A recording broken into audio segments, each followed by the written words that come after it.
Namo Ramana, prostrations to Ramana, who shines as the self in all beings. We begin the satsang with the prayer by Srimati Sapna Ganesh.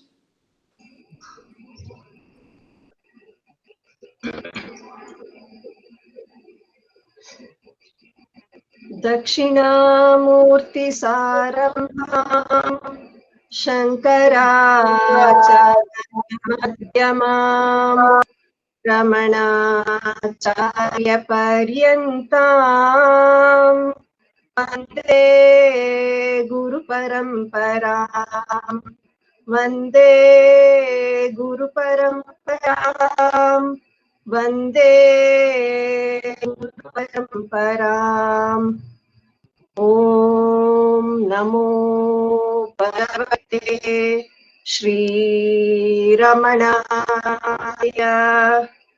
Namo Ramana to everyone.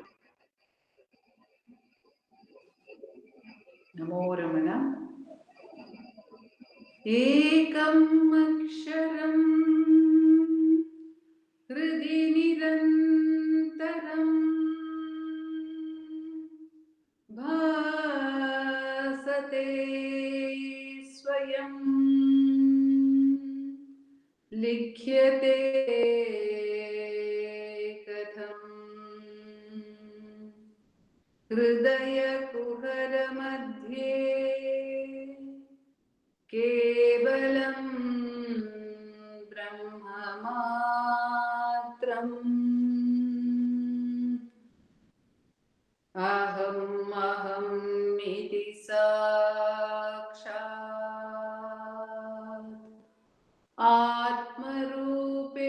atmarupena bhati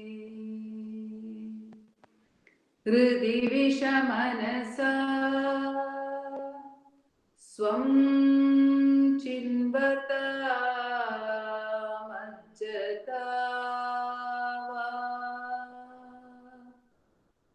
pavana chalana rodhat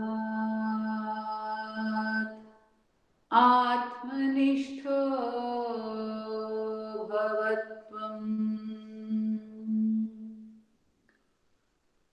deham mrinmayavajjadatmakamaham buddhirna tasyasyato naham tattadabhavashukti samaye siddhatma sadbhavatah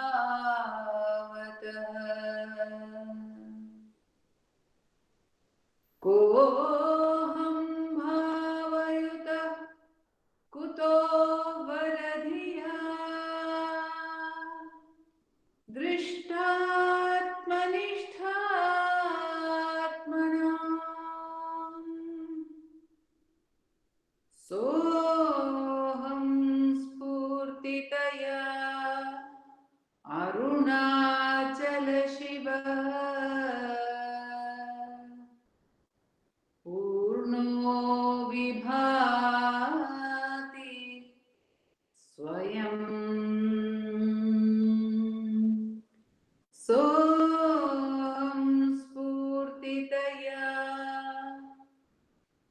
arunachala shiva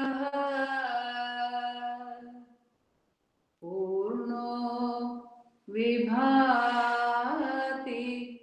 swayam.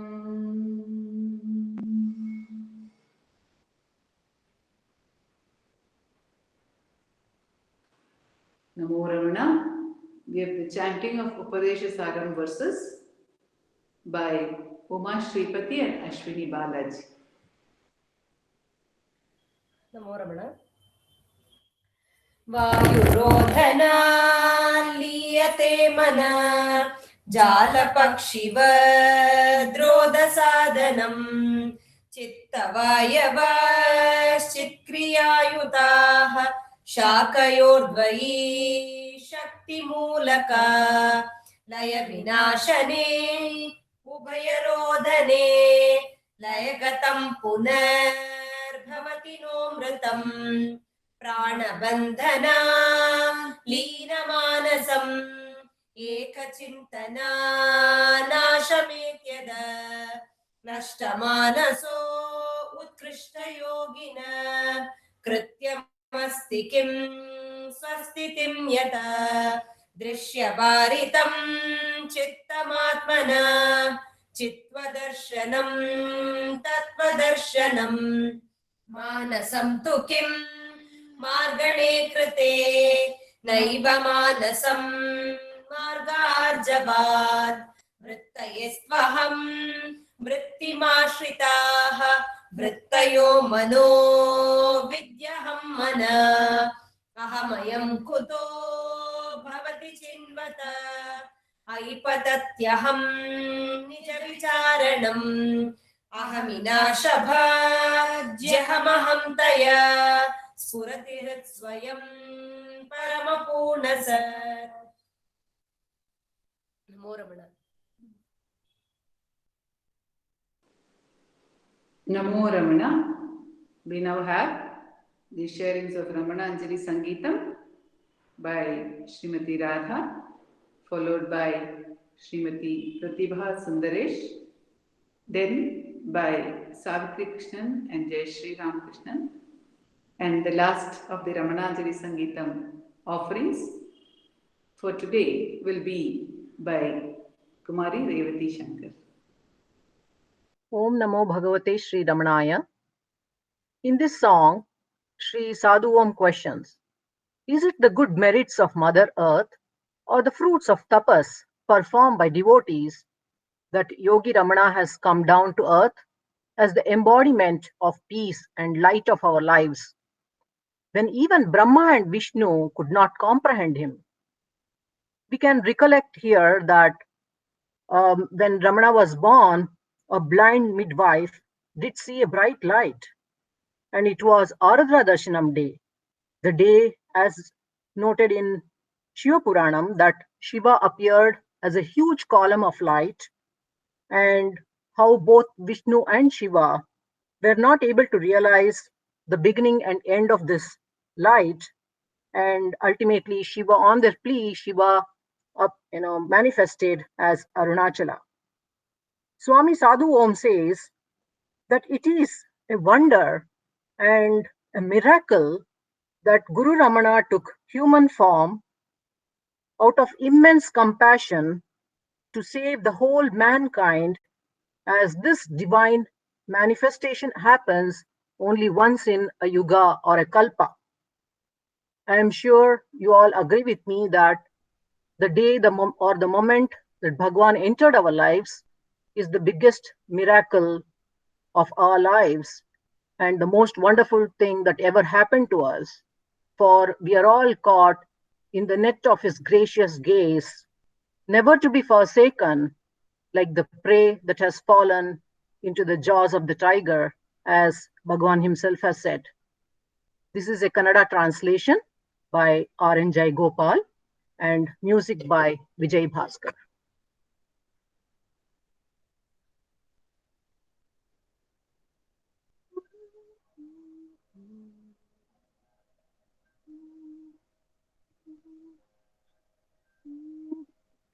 ಏನು ಅದ್ಭುತ ಎಂತ ಪವಾಡ ರಮಣ ಯೋಗಿ ನಮ್ಮೆದುರು ನಿಂತಲು ನೋಡ ಶಾಂತಿ ರೂಪ ದಿವ್ಯ ದೀಪ ಬಂದಿಹ ನೋಡ ಏನು ಅದ್ಭುತ ಎಂತ ಪವಾಡ ರಮಣ ಯೋಗಿ ನಮ್ಮೆದುರು ನಿಂತಲು ನೋಡ ಶಾಂತಿ ರೂಪ ದಿವ್ಯ ದೀಪ ಬಂದಿಹ ನೋಡ ಬ್ರಹ್ಮ ವಿಷ್ಣು ಅರಿಯಲಿಲ್ಲ ಅವನಾರೆಂದು ಭೂಮಿಗಿಳಿದ ಮನುಜರನ್ನು ಕಾಯಲು ಎಂದು ಏನು ಅದ್ಭುತ ಎಂತ ಪವಾಡ ರಮಣ ಯೋಗಿ ನಮ್ಮೆದುರು ನಿಂತಲು ನೋಡ ಶಾಂತಿ ರೂಪ ದಿವ್ಯ ದೀಪ ಬಂದಿಹ ನೋಡ ಭೂಮಿ ಪುಣ್ಯ ಮಾಡಿತೇನು ಅವತರಿಸಲು ಅವನು ಭಕ್ತ ಜನರು ಗೈದ ತಪವೇ ಕಾರಣವೇನು ಭೂಮಿ ಪುಣ್ಯ ಮಾಡಿತೇನು ಅವತರಿಸಲು ಅವನು ಭಕ್ತ ಜನರು ಗೈರ ತಪವೇ ಕಾರಣವೇನೋ, ಶಾಸ್ತ್ರ ಓದಿ ತೃಪ್ತಿ ಸಿಗದ ಜ್ಞಾನಿಗಾಗಿ ಬಂದನೋ, ಶಾಸ್ತ್ರ ಓದಿ ತೃಪ್ತಿ ಸಿಗದ ಜ್ಞಾನಿಗಾಗಿ ಬಂದನೋ, ದೀನರಲ್ಲಿ ಕರುಣೆ ತೋರಿ ದರ್ಶನವ ತಂದನು. ಏನು ಅದ್ಭುತ ಎಂತ ಪವಾಡ, ರಮಣ ಯೋಗಿ ನಮ್ಮೆದುರು ನಿಂತಲು ನೋಡ, ಶಾಂತಿ ರೂಪ ದಿವ್ಯ ದೀಪ ಬಂದಿಹ ನೋಡ. ಯುಗಕ್ಕೆ ಒಮ್ಮೆ ಕಲ್ಪಕ್ಕೊಮ್ಮೆ ಇಂಥ ದಿವ್ಯ ಶಕ್ತಿ, ಮನುಜ ರೂಪ ತಾಳುತ್ತಾ ಇಳಿಯಬಹುದು ಧರೆಗೆ. ಯುಗಕ್ಕೆ ಒಮ್ಮೆ ಕಲ್ಪಕ್ಕೊಮ್ಮೆ ಇಂಥ ದಿವ್ಯ ಶಕ್ತಿ, ಮನುಜ ರೂಪ ತಾಳುತ್ತಾ ಇಳಿಯಬಹುದು ಧರೆಗೆ. ಎದುರು ನೋಡಲಿಲ್ಲ ಯಾರು ಇವನು ಬರುವನೆಂದು, ಎದುರು ನೋಡಲಿಲ್ಲ ಯಾರು ಇವನು ಬರುವನೆಂದು, ಆದರೂ ಬಂದೆ ನಮ್ಮ ಜೀವ ಉದ್ಧಾರಕ್ಕೆಂದು. ಏನು ಅದ್ಭುತ ಎಂತ ಪವಾಡ, ರಮಣ ಯೋಗಿ ನಮ್ಮೆದುರು ನಿಂತಲು ನೋಡ, ಶಾಂತಿ ರೂಪ ದಿವ್ಯ ದೀಪ ಬಂದಿಹ ನೋಡ. ಬ್ರಹ್ಮ ವಿಷ್ಣು ಅರಿಯಲಿಲ್ಲ ಅವನಾರೆಂದು, ಭೂಮಿಗಿಳಿದ ಮನುಜರನ್ನು ಕಾಯಲು ಎಂದು. ಏನು ಅದ್ಭುತ ಎಂತ ಪವಾಡ, ರಮಣ ಯೋಗಿ ನಮ್ಮೆದುರು ನಿಂತಲು ನೋಡ, ಶಾಂತಿ ರೂಪ ದಿವ್ಯ ದೀಪ ಬಂದಿಹ ನೋಡ. ನಮೋ ರಮಣ.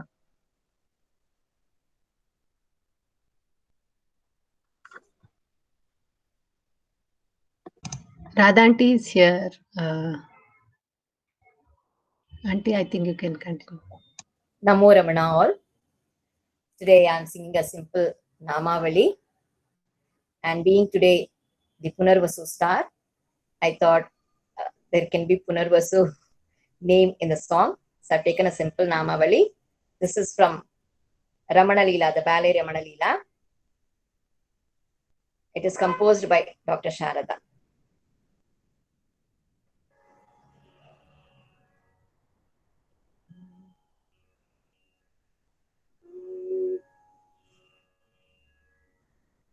அழகம் மனவரபாலா, அழகம் மனவரபாலா, ரமணா ஆனந்தலீலா, ரமணா ஆனந்தலீலா. அழகம் மனவரபாலா, அழகம் மனவரபாலா, ரமணா ஆனந்தலீலா, ரமணா ஆனந்தலீலா. சுந்தராரியன தபாபலா, சுந்தராரியன தபாபலா, ரமணா திருச்சுழிவிலோலா, ரமணா திருச்சுழிவிலோலா, ரமணா ஆனந்தலீலா, ரமணா ஆனந்தலீலா. அழகம் மனவரபாலா, அழகம் மனவரபாலா, ரமணா ஆனந்தலீலா, ரமணா ஆனந்தலீலா. ಆನಂದ ನಟನ ಹೃದಯದಿ ಮಾಡುತ್ತ, ಆನಂದ ನಟನ ಹೃದಯದಿ ಮಾಡುತ್ತ, ರಮಣ ಆರ್ದ್ರ ದಿನ ಜನಿತ, ರಮಣ ಆರ್ದ್ರ ದಿನ ಜನಿತ, ರಮಣ ಆನಂದಲೀಲಾ, ರಮಣ ಆನಂದಲೀಲಾ.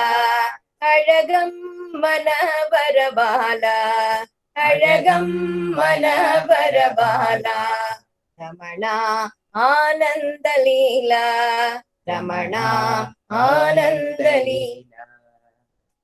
ಪುಣ್ಯ ಪುನರ್ವಸೋದಿತ, ಪುಣ್ಯ ಪುನರ್ವಸೋದಿತ, ರಮಣ ಕಮನೀಯ ಸುಚರಿತ, ರಮಣ ಕಮನೀಯ ಸುಚರಿತ. ಪುಣ್ಯ ಪುನರ್ವಸೋದಿತ, ಪುಣ್ಯ ಪುನರ್ವಸೋದಿತ, ರಮಣ ಕಮನೀಯ ಸುಚರಿತ, ರಮಣ ಕಮನೀಯ ಸುಚರಿತ. ರಮಣ ಆನಂದಲೀಲಾ, ರಮಣ ಆನಂದ ಲೀಲಾ ಅழகಮ್ಮನವರ ಬಾಲ ಅழಗಮ್ಮನವರ ಬಾಲ ರಮಣ ಆನಂದ ಲೀಲಾ ರಮಣ ಆನಂದ ಲೀಲಾ ಸುಂದರಾರ್ಯನ ತಪಫಲ ಸುಂದರಾರ್ಯನ ತಪಫಲ ರಮಣ ತಿರುಚುಳಿ ವಿಲೋಲ ರಮಣ ತಿರುಚುಳಿ ವಿಲೋಲ ರಮಣ ಆನಂದ ಲೀಲಾ ರಮಣ ಆನಂದ ಲೀಲಾ ಆನಂದ ನಟನ ಹೃದಯದಿ ಮಾಡುತ್ತ ಆನಂದ ನಟನ ಹೃದಯದಿ ಮಾಡುತ್ತ ರಮಣ ಆರ್ದ್ರ ದಿನ ಜನಿತ ರಮಣ ಆರ್ದ್ರ ದಿನ ಜನಿತ ರಮಣ ಆನಂದ ಲೀಲಾ ರಮಣ ಆನಂದ ಲೀಲಾ ಪುಣ್ಯ ಪುನರ್ವಸೂದಿತ ಪುಣ್ಯ ಪುನರ್ವಸೂದಿತ ರಮಣ ಕಮನೀಯ ಸುಚರಿತ ರಮಣ ಕಮನೀಯ ಸುಚರಿತ ರಮಣ ಆನಂದ ಲೀಲಾ ರಮಣ ಆನಂದ ಲೀಲಾ ಅழಗಮ್ಮನವರ ಬಾಲ ಅழಗಮ್ಮನವರ ಬಾಲ ರಮಣ ಆನಂದ ಲೀಲಾ ರಮಣ ಆನಂದ ಲೀಲಾ ರಮಣ ಆನಂದ ಲೀಲಾ ರಮಣ ಆನಂದ ಲೀಲಾ ರಮಣ ಆನಂದ ಲೀಲಾ ಅழಗಮ್ಮನವರ ಬಾಲ ರಮಣ ಆನಂದ ಲೀಲಾ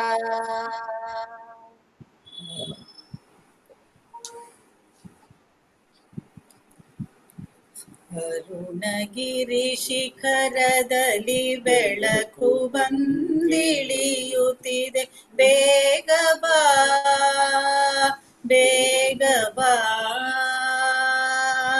ಅರುಣಗಿರಿ ಶಿಖರದಲ್ಲಿ ಬೆಳಕು ಬಂದಿಳಿಯುತ್ತಿದೆ ಬೇಗ ಬಾ ಬೇಗ ಬಾ ಬೇಗ ಬಾದಯಗೈದು ಪ್ರಭುದೇವ ರಮಣ ಬೇಗ ಬಾದಯಗೈದು ಪ್ರಭುದೇವ ರಮಣ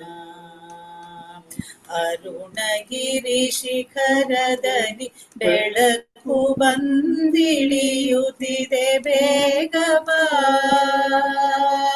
ಬೇಗ ಬಾ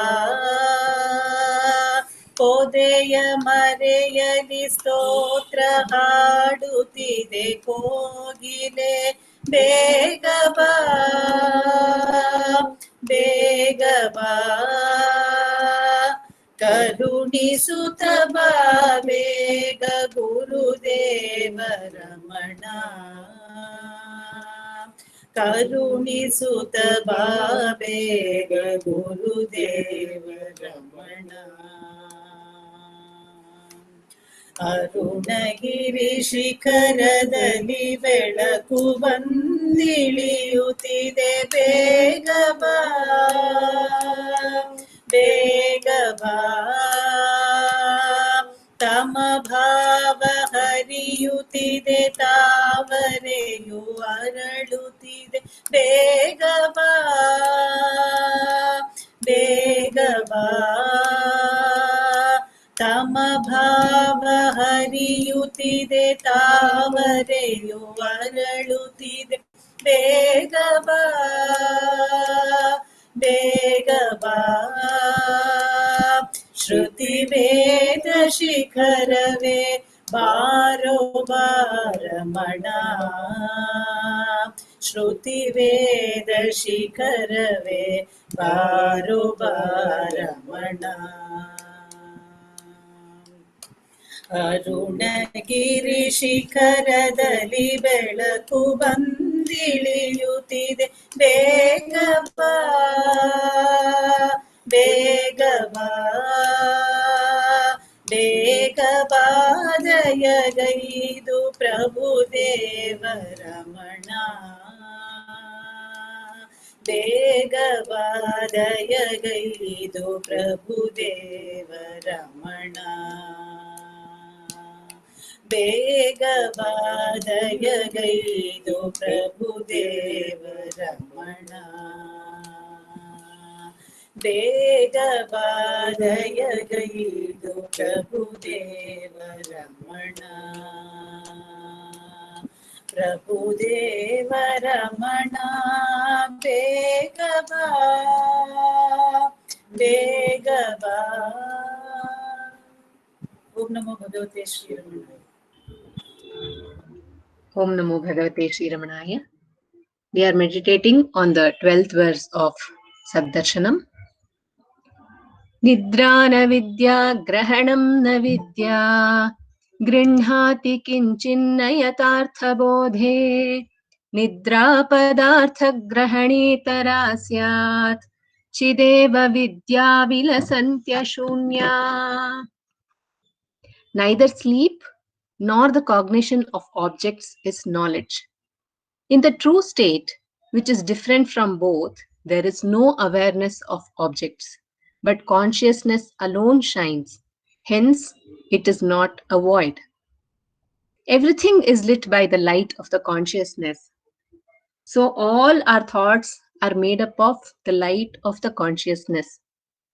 We do not see the light which lights all the objects, but in turn we see the objects and lose ourselves in these objects and get carried away.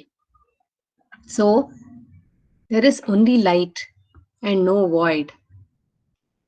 I'm presenting you a song from one of our dance ballets produced by Ramana Maharshi Center for Learning, Atma Ramana Dhwani.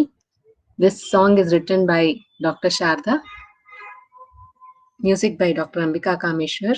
This song says about what happens to the eye and how it reacts during sleep, during waking awake, when we are awake, and in dreams, and what happens without the senses. What happens to the ahankara? What should we do is what is dealt in this song.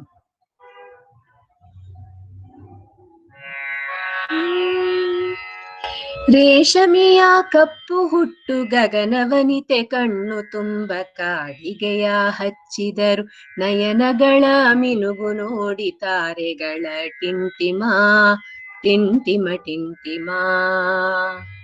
ರೇಷಮಿಯ ಕಪ್ಪು ಹುಟ್ಟು ಗಗನವನಿತೆ ಕಣ್ಣು ತುಂಬ ಕಾಡಿಗೆಯ ಹಚ್ಚಿದರು ನಯನಗಳ ಮಿನುಗು ನೋಡಿ ತಾರೆಗಳ ಟಿಂಟಿಮ ಟಿಂಟಿಮ ಟಿಂಟಿಮ. ಕಣ್ಣ ಮುಚ್ಚಿ ಬಾಯ ಮುಚ್ಚಿ ಇಂದ್ರಿಯಗಳ ವಶಕ್ಕೆ ತಂದು ಮೌನವಾಗಿ ಕುಳಿತ ಮೇಲು ಅಹಂಕಾರ ಡಿಂಡಿಮ. ಕಣ್ಣ ಮುಚ್ಚಿ ಬಾಯ ಮುಚ್ಚಿ ಇಂದ್ರಿಯಗಳ ವಶಕ್ಕೆ ತಂದು ಮೌನವಾಗಿ ಕುಳಿತ ಮೇಲು ಅಹಂಕಾರ ಡಿಂಡಿಮ. ನಾನು ನಾನು ಚಂದಿರನು ಬೆಳೆಯುತ್ತ ಹುಣ್ಣಿಮೆಯ ಬೆಳಕು ಬೀರಿ,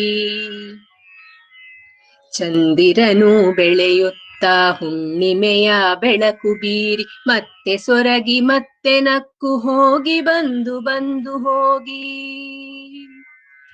ಚಂದಿರನು ಬೆಳೆಯುತ್ತ ಹುಣ್ಣಿಮೆಯ ಬೆಳಕು ಬೀರಿ ಮತ್ತೆ ಸೊರಗಿ ಮತ್ತೆ ನಕ್ಕು ಹೋಗಿ ಬಂದು ಬಂದು ಹೋಗಿ. ಇದ್ದು ಇರದೇ ಇರುವ ಹಾಗೆ ಎಚ್ಚರದಿಂ ರಾಜ್ಯವಾಳಿ, ಕನಸಿನಲ್ಲಿ ವೇಷ ಬದಲಿ. ಎಚ್ಚರದಿಂ ರಾಜ್ಯವಾಳಿ ಕನಸಿನಲ್ಲಿ ವೇಷ ಬದಲಿ ನಿದ್ದೆಯಲ್ಲಿ ಮಾಯವಾಗಿ. ಎಚ್ಚರದಿಂ ರಾಜ್ಯವಾಳಿ ಕನಸಿನಲ್ಲಿ ವೇಷ ಬದಲಿ ನಿದ್ದೆಯಲ್ಲಿ ಮಾಯವಾಗಿ ಮತ್ತೆ ಎದ್ದು ಕುಣಿಯುತ್ತಿರುವ ಅಹಂಕಾರ ಡಿಂಡಿಮ. ನಾನು ನಾನು ನಾನು ನಾನು ಯಾವುದಿದರ ನಿಜ ಪ್ರಕಾಶದ ಮೂಲ, ಚಂದ್ರನೆಂಬನಾನಿಗೆ ಎಲ್ಲಿಹನು ಸೂರ್ಯನು ಹೇಗೆ ಆಲಿಸುವುದು. By questioning, by inquiring, who am I? We will know the sun, the self of this moon, the mind. Who am I? Who am I? Namo Ramana.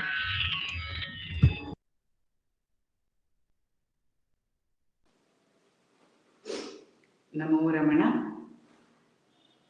We continue the satsang with a reading. Today, Sri Vaibhavji will be doing the reading for us. Yes, Akka. Namo Ramana. I am reading from Face to Face with Sri Ramana Maharishi. This is the account written by Sadhu Natanananda, Natesha Mudaliar. Now, Sadhu Natanananda was a scholar. His dialogues with Sri Ramana Maharshi are contained in Upadesha Manjari, Tamil. He also authored Sri Ramana Darshanam. So Sadhu Natanananda writes, in 1917-18, I was a schoolmaster. Being of a pious disposition, I used to go about from place to place frequently to have darshan of deities in the temples. A noble soul who saw this brought to me of his own accord two books in Tamil, namely Sri Ramakrishna Vijayam and Vivekananda Vijayam. After reading them, I was seized with an intense longing for getting God's vision and for finding a guru to show me the way. At this juncture, I heard about the extraordinary greatness of Bhagwan, whom I met in May 1918 for the first time at the Skandashram. I beseeched him fervently, saying, "It is my great desire that I should actually experience your gracious wisdom. Kindly fulfill my desire." In those days, Sri Ramana was not speaking much. Still, he spoke kindly as follows. Is it the body in front of me that desires to obtain my grace? Or is it the awareness within? If it is the awareness, is it not now looking upon itself as the body and making this request? If so, let the awareness first of all know its real nature. It will then automatically know God and my grace. All that you have to do hereafter is that you do not identify yourself with the body, the senses, and the mind. You have to convert the state of ignorant deep sleep, in which one becomes formless and unattached, into a conscious deep sleep. You should never forget that this experience will come only through long practice. This experience will make it clear that your real nature is not different from the nature of God. Bhagwan never used to prescribe discipline for anyone. His nature was to instruct by following himself the discipline of conduct enjoined upon spiritual aspirants. When someone complained that Bhagwan was not censuring the conduct of some devotees, he said, "Who is to correct whom? Is it not the Lord alone who has the authority to correct everyone? All we can do is to correct ourselves. That itself is correcting others." Although Sri Ramana was adored by his devotees as Bhagwan, the Maharshi, and by some as a divine incarnation, to others he showed himself as an ordinary person. However, to see his external form was itself adequate to experience the bliss of peace. Not only was he aware of his own real nature, he clearly knew the truth of others. Even when he was midst of thousands of devotees, he always remained steadfast in the awareness of the Supreme Self, without swerving in the least from this state. Even though Sri Ramana indicated the truth by ever abiding in the self, he has at the same time appeared to many in their visions as God incarnate.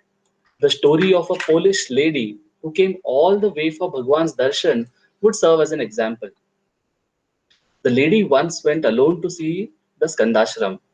On her return, she started feeling very thirsty. Not finding any way of quenching her thirst, she began to think, if it is true that Bhagwan is the omnipotent, universal self, why can't he appear here and remove my thirst? The next moment, Sri Bhagwan appeared with water in his water pot and satisfied her thirst. When this took place, Bhagwan was sitting in the ashram in his usual place, completely unaware of the drama that was unfolding on the hill.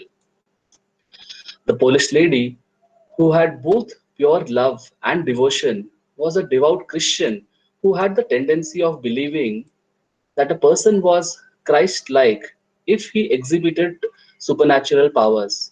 The supremely compassionate Bhagwan, caught by devotion, appeared before her in conformity with her belief and fulfilled her wish. Although incidents like these are a great help in increasing and intensifying the devotion and faith of devotees, Bhagwan always discouraged people from deliberately trying to produce such phenomena. Bhagwan used to say, just as air, which is blemishless by its nature, has foul or good odor by virtue of what it associates with, association with the wise is the means for effecting transformation. Realizing this truth, some devotees used to tell Bhagwan that the tranquility of mood experienced effortlessly, effortlessly in his presence could not be obtained elsewhere even by great effort. Bhagwan would say, yes, yes, just as the mother of the pearl converts the raindrop it receives into pearl, the mature ones are redeemed by the divine look of the Sadguru as his grace. But the immature ones, despite staying in Guru's presence even for a long time, do not realize anything. They are like a donkey that carries precious camphor without being aware of its value. The pure mind are not, the impure mind are not able to obtain the benefit of Guru's grace. Bhagwan took special interest in the spiritual welfare of the devotees, spending their time serving him with the belief that service to Guru is the best form of tapas. Bhagwan would exhort devotees to try to attend to self all the time. He told a gentleman from the west who was sweeping up the leaf plates that were lying near the dining room, is sweeping the used leaf plates the means to get salvation? Is it to perform this tapas that you have come all the way here? Go inside. The service of purifying your heart is the highest service that alone can redeem you. A certain lady would prostrate to Bhagwan, touch his feet, and then put the hands that had touched the Bhagwan's feet on her eyes. After noticing that she did this daily, Bhagwan told her one day, the pure awareness which is shining as the inward illumination is Guru's gracious feet. The contact with these inner holy feet alone can give you true redemption. Some of those who came for the Maharishi's darshan used to perform Ashtanga Namaskaram. Bhagwan, addressing one such devotee, said, the benefit of performing Namaskaram to the Guru is only the removal of ego. Self realization cannot be attained by bowing of the body, but only by bowing of the ego. In August 1938, Rajendra Prasad, later who is to become the first president of India, along with Jamnalal Bajaj, visited the ashram. When taking leave of Bhagwan, the latter said, Mahatma Ji has sent me here. Is there any message that I can take to him? Bhagwan replied, what message is needed when heart speaks to the heart? The same Shakti, superpower that is working here is also working there. Sarojini Naidu, after having darshan of Bhagwan, said, there are two great persons living in our midst today. One of them never permits anyone to keep quiet even for a minute. The other does not allow anyone to raise one's eye even for a moment. This concise statement indicates the Mahatma's life of self sacrifice devoid of mind, and the Maharishi's life of jnana devoid of ego. Almost everyone who approached Bhagwan wanted to get some special upadesha from him. To one such seeker, Bhagavan said, Jnana is given neither from outside nor from another person. It can be realized by everyone in his own heart. Since the meaning of the word Upadesha is only being in the self or being as the self, so long as one is seeking the self from outside, self realization cannot be attained. Although this was a normal stance adopted most of the time, as an exception, Bhagwan once imparted a mantra to a Harijan devotee who was worshipping Bhagwan with great devotion and used to have his darshan every day from a distance in conformity with the prevailing social custom. Bhagwan, who had noticed this for many days, asked him one day to come near. Melting with great compassion because of his wonderful devotion, Bhagwan gave him a gracious look and told him, always keep meditating Shiva Shiva. Never forget this even in your dreams. This itself will make you blessed. Once, Bhagwan was putting together the proof pages of an ashram publication to make them into a book. A rich devotee felt that the effort was unnecessary and said, when I come next week, I shall bring a new bound copy of the book. Bhagwan replied with a smile, why is that necessary? What we need is only the contents, which will be the same in the book and these pages. On one occasion, a Maharaja came for Bhagwan's darshan. When he was leaving, a resident devotee followed him in the hope of getting a donation for the ashram. Bhagwan did not approve of this and said, to a sannyasi, even a king is mere straw, and illustrated it by recounting a story. A Muslim saint, learning that the Emperor Akbar very much liked to associate with sadhus, went to a palace to obtain a favor for his devotees. He saw Akbar in prayer, asking favors from God. Immediately, he left the place. When Akbar heard of the saint's visit, he called him and asked why he had left without seeing him.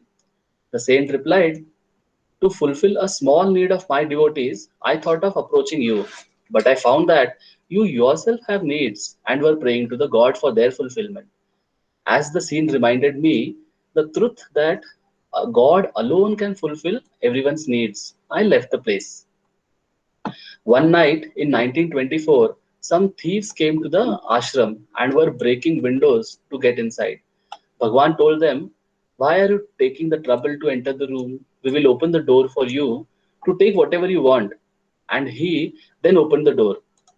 Despite this, the thieves physically abused Bhagwan. A devotee who could not bear this wanted to retaliate. Bhagwan intervened and said, patience, patience. What kind of action is this? They are thieves. They have taken theft as their profession. To achieve their end, they are prepared to do whatever is necessary. If we sadhus also repeat the evil acts of those who do not pay attention to right and wrong, what then is the difference between them and us? By such judicious advice, he pacified the devotee and said that sadhus should, under no circumstance, slip from their sannyas dharma. Towards the end of Bhagwan's life, a devotee who firmly believed in the omnipotence of great ones could not bear to see the Maharishi weak because of the disease. He appealed to the Maharishi with great feeling that he should transfer the disease to him and stay in the body for some more time to save many other helpless devotees. Wondering at the devotee's childlike innocence, Bhagwan looked at him with compassion and replied graciously, who created this disease?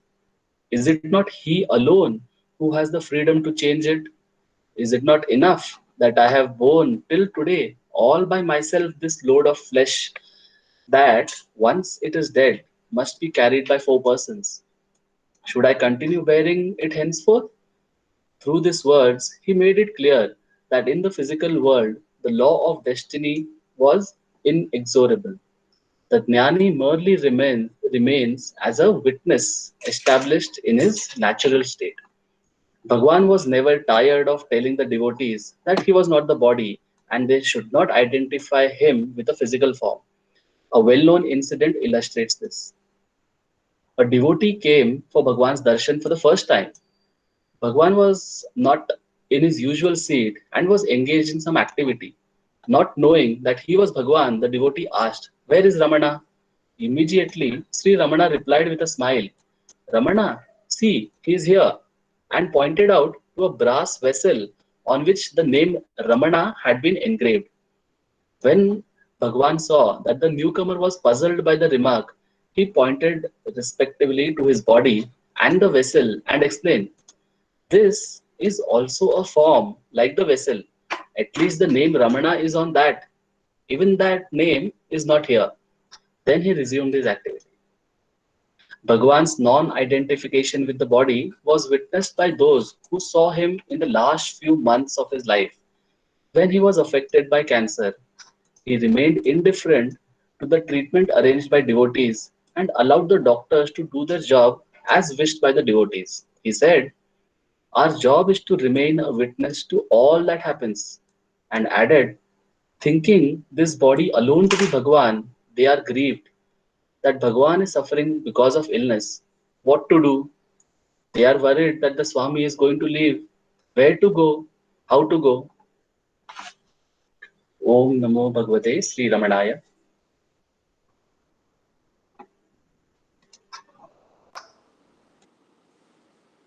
Namo Ramana. So, on that note of Bhagavan, that he as a self is ever shining within us, let us go on to the session of self inquiry to experience that presence fully. The session today is being conducted by Sri Dilip Singh. Namo Ramana.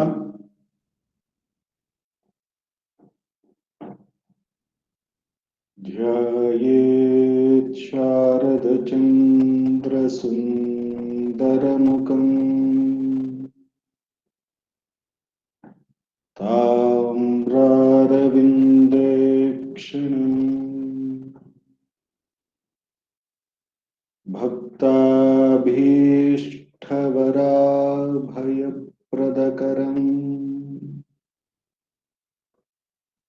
कौपीनमात्रोज्ज्वलम्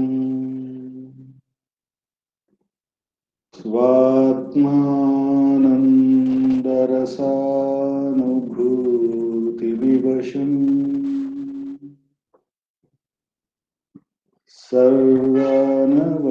सर्वानवद्याङ्गकम् श्रीमन्तं श्रीरमणीश्वरं गुरुवरम्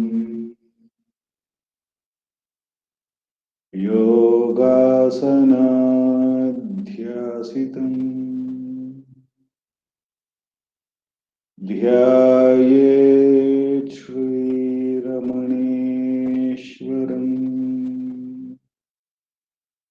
ध्यायेत् श्रीरमणेश्वरम्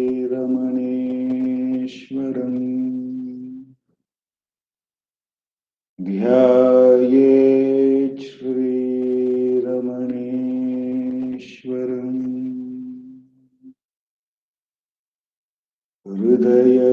हृदयकुहरमध्ये केवलं ब्रह्ममात्रम् यहमहमिति साक्षात् आत्मरूपेण भाति हृदि विषमनसा स्वं चिन्वतामज्जतव पवनचलनरोधा आत्मनिष्ठो भवत्वम्. We commence today's evening Atma Vichara by listening to Bhagavan's Upadesham. I have been reading from Self-Inquiry 1900 to 1950. It is a compilation of Ramana's answers on the subject of Atma Vichara, self-inquiry, by our founder, President Sri A.R. Natarajan ji. Today I have opened the book randomly and Bhagavan has blessed us with this particular question answer. The question is 106. Devotee asks, what is the true answer to who am I? The question is, what is the true answer to who am I? Bhagavan. The true answer to the question, who am I, does not come in thoughts. All thoughts disappear.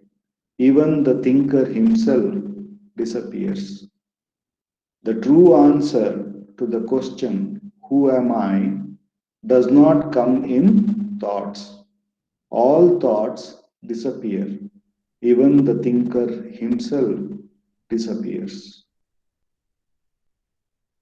Bhagavan, to make the thinker disappear,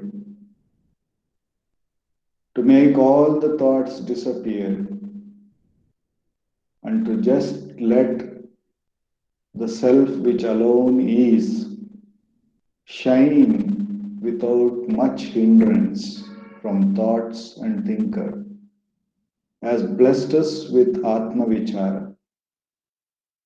In Atma Vichara, every thought is diligently questioned. To whom is this? If at all there is a thought, then it becomes clear that the thought is for me. Thereupon one inquires, who am I? The very questioning of who am I takes our attention from the thought to the source of the I. And by repeated practice, Bhagavan assures that the mind will abide in the self. The thoughts will lose its strength. Then the thinker also disappears or gets absorbed in the true self, which is the source of I. The immense grace of Bhagavan. For the next 15 minutes, for the next 10 minutes, let us do Atma Vichara.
Shri Ramanaya.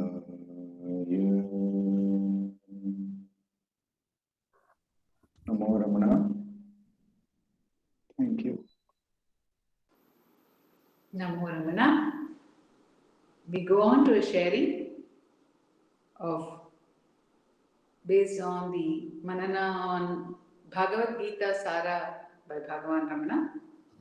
This sharing is from Sri Venkatesh Deshpande.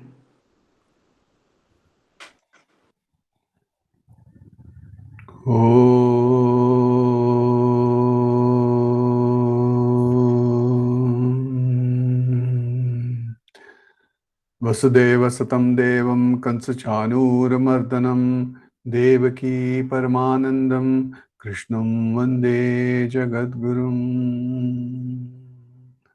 Om Shantakaram Bhujagashayanam Padmanabham Suresham Vishwadharam Gaganasadrasham Meghavarnam Shubhangam Lakshmikantam Kamalanayanam Yogiridhyanagamyam Vande Vishnum Bhavabhayaharam Sarvalokaikanaatham.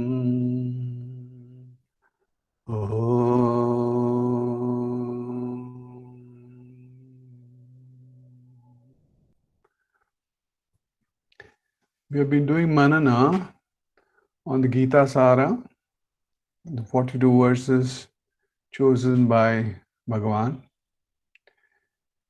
So we've done manana up till the 12th verse. Now we are on the 13th verse. Sapna, can you kindly chant them, please? Yes, sir. अथ भगवद्गीतासारः निर्माणमोहाजितसङ्गदोष अध्यात्मनित्या विनिवृत्तकामा द्वन्द्वैर्विमुक्ता सुखदुःखसङ्गैः गच्छन्त्यमूढाः पदमुदयं तत् निर्माणमोहाजितसङ्गदोषा अध्यात्मनित्या विनिवृत्तकामाः द्वन्द्वैर्विमुक्ता सुखदुःखसङ्गैः गच्छन्त्यमूढाः पदमव्ययं तत्. Thank you, Sapna. Namo Ramana.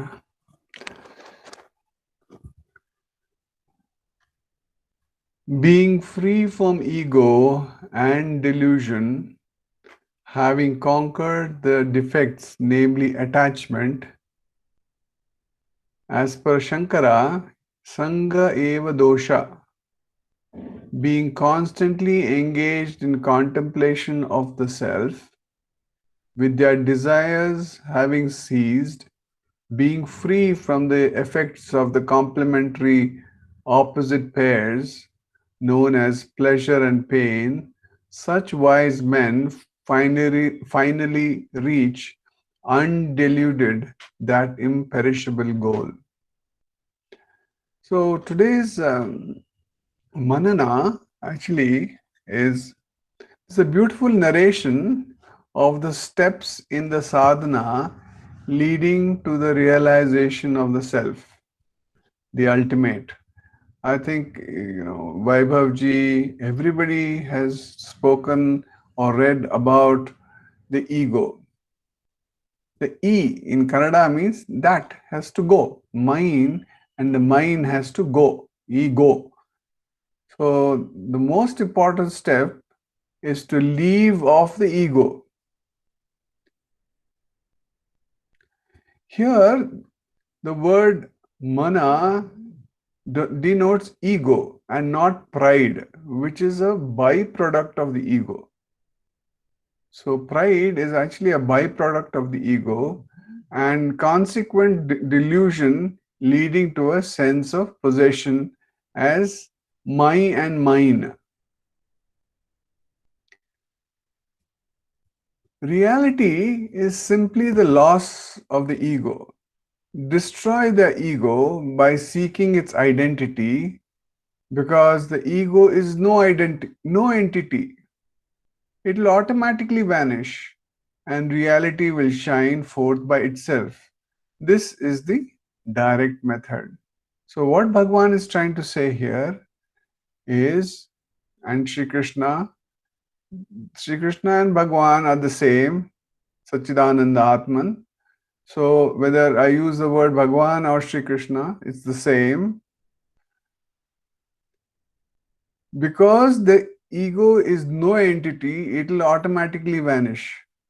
So, if you have never had a brother or never had a sister, say for example me, I don't have a brother, and somebody says, "Oh, you have a brother, you have a brother, you have a brother," I actually know that I don't have a brother. So there won't be any reality for that. So similarly, the ego is no entity. It will automatically vanish and reality will shine. This is the direct method. A spurious I arises between the pure consciousness and the insentient body and imagines itself limited to the body. This is a very important aspect which we did manana on the morning satsang also, is this aspect of what is the reality in this body. There is a sentient part and there's an insentient part. The insentient part is the body and the pure consciousness is the sentient part. Now, in between these two, the I arises. That phantom is the ego or the mind or the individuality. For most of us, to be attached to persons as my wife, my father, etc., or to the house or to other things is one of the main obstructions to realization. This attachment is a result of the ego identifying oneself with the body. This attachment itself is a great evil or defect as per Shankara, and this can be conquered when once the ego is eliminated. If you give up I and mine instead, all are given up at a stroke. The very seed of possession is lost. Thus the evil is nipped in the bud or crushed in the germ itself. Vairagya must be very strong for this. It's a very important aspect that we need to see. It's Vairagya and Viveka and Vairagya button should always be on, because what happens is this ego has the tendency of going outwards and being able to see whatever it is. Right now, sometimes I feel that I'm the person who is actually talking. But really, if I inquire, who is actually powering this mouth to talk, who is powering this mind to be able to think and see, it's the divine power within which is actually making everything happen, as well as this mobile to work, as well as the 4G to work, as well as all of us to be on this call, as well as the people who are listening. All is being powered by that one self. So we have to detach ourselves from this and attach ourselves to the self. So when all attachments to all worldly objects is gone, one should be able to attach himself to the quest of realizing the self wholly. The more we attach ourselves to the self, the more will the desires for material objects vanish. When all attachments to all worldly objects is gone, one should be able to attach himself to the quest of realizing the self wholly. So, see, important. This is a very important aspect. Is where what do we put priority in our lives? See, we okay, we finish our studies and then we get a job, we earn money, we get married, we have children, or whatever it is, or we stay single and then we want to know more about Bhagwan's teachings. We want to know more and more and more. But Where is the time for the self? There, so what Bhagwan is saying, the more we attach ourselves to the self, the more all the desires for material objects vanish. So this is a very important thing. We think only desires for, when we say material objects, we only think material objects are only in physical form. It could be anything. It could be material form of knowledge, book knowledge, or the Vedas, or the Upanishads, or the assets that you want, all the money, all the gold. It could be anything. So they will all should vanish. One should surrender oneself to the self with all devotion. Surrender once for all and be done with desire. So long as the doership is retained, there is the desire. That is also personality. If this goes, the self is found to shine forth pure. See, we are doing so many, we do satsangs twice or thrice a day. We are extremely blessed as a team. So we really need to, with great mumukshutva, with great love for Bhagwan's feet, we have to completely get the desire out from our system. When once a person is completely rid of desires, the opposite pairs, that is, likes and dislikes, will also vanish. It will disappear. It is this like and dislikes which cause pleasure and pain. So if you see somebody, if you see a friend, you like some friend more than somebody else. You see your own sister, you like her more. When you see some other girl outside, you like her less. Why is that? Because of the ego. So Bhagwan is trying to say that if it is this like and dislike which causes pleasure and pain. Why does this pleasure and pain come? Because you have an expectation inside. If you have no expectation inside, whether your sister is coming or your neighbor's daughter is coming, both will mean the same to you. That is what Bhagwan is trying to say. Bhagwan Ramana has given a beautiful and unique interpretation of these words of pleasure and pain. Pleasure consists in tuning and keeping the mind within. Pain is sending it outward. There is only pleasure. Absence of pleasure is called pain. One's nature is pleasure, bliss, ananda. See, we also see this in our physical world.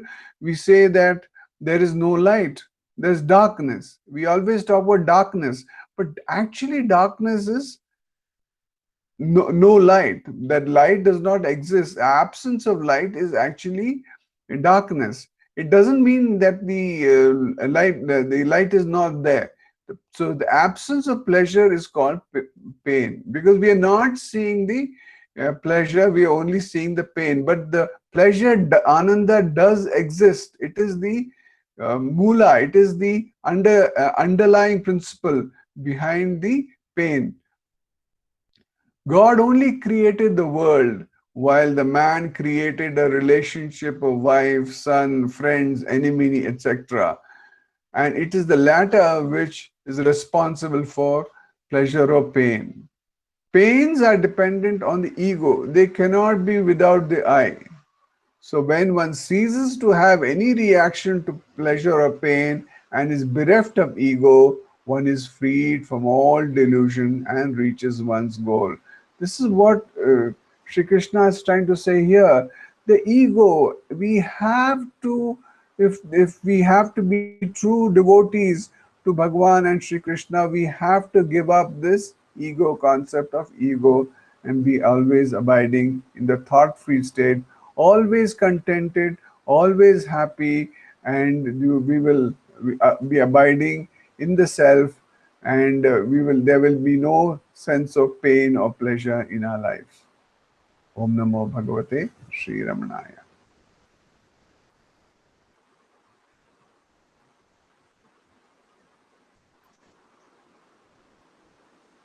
Namo Ramana. We now have the sharing by Dr. Kalarani and the Swami on the Dhyana Pati of Sadhana song.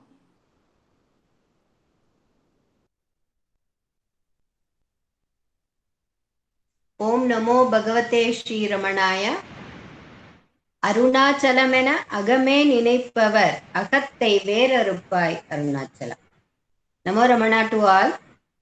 We are meditating on Dhyana Patu given to us very generously by Sadhu Om. In the last satsang we learned that out of all the virtuous, glory, fame, preciousness, etc., pay attention to the self is greatest one. நற்சிறப்பு யாவினும் ஞான நிஷ்டை முதலிடம். So Sadhuam says, first place, please give to the complete devotion to jnana. In Upadesa Saram also Bhagavan says, Drishyavaritam chitva atmanaha chitva darshanam tattva darshanam.